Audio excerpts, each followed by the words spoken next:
Welcome to our channel. Today we how to restore export compatibility for Instagram Reels. To restore export compatibility for Instagram Reels in Premiere Pro, first, open your project in Premiere Pro.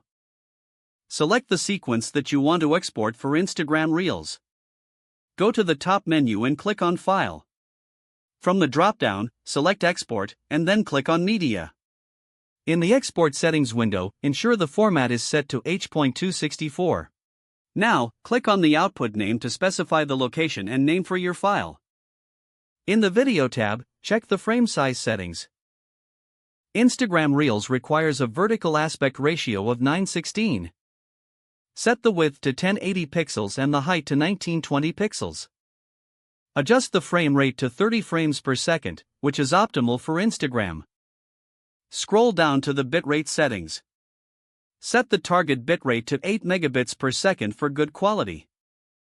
Make sure the maximum bitrate is set to 10 megabits per second. In the Audio tab, set the audio codec to AAC. Adjust the sample rate to 48 kHz and the bitrate to 320 kbps. Once all settings are configured, click on Export.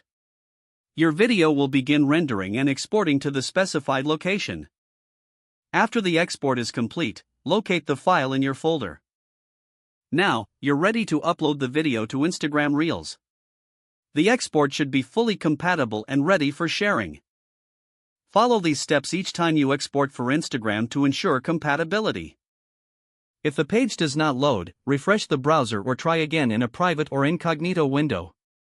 Make sure you are using the correct email address, then retype it carefully to avoid small typos. If your password is not accepted, use the reset option and create a new strong password you can remember.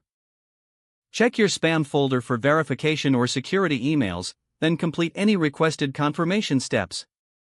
Enable two-factor authentication if available to improve account security and reduce unauthorized access risk. After signing in, review your profile details so your contact information and settings are accurate and current. If you see an error message, note it down and try again after restarting your device and internet connection. Log out when you finish, especially on shared devices, to keep your account and payment information secure. If the page does not load, refresh the browser or try again in a private or incognito window. Make sure you are using the correct email address, then retype it carefully to avoid small typos. Don't forget to like this video and subscribe to our channel for more step-by-step tech guides.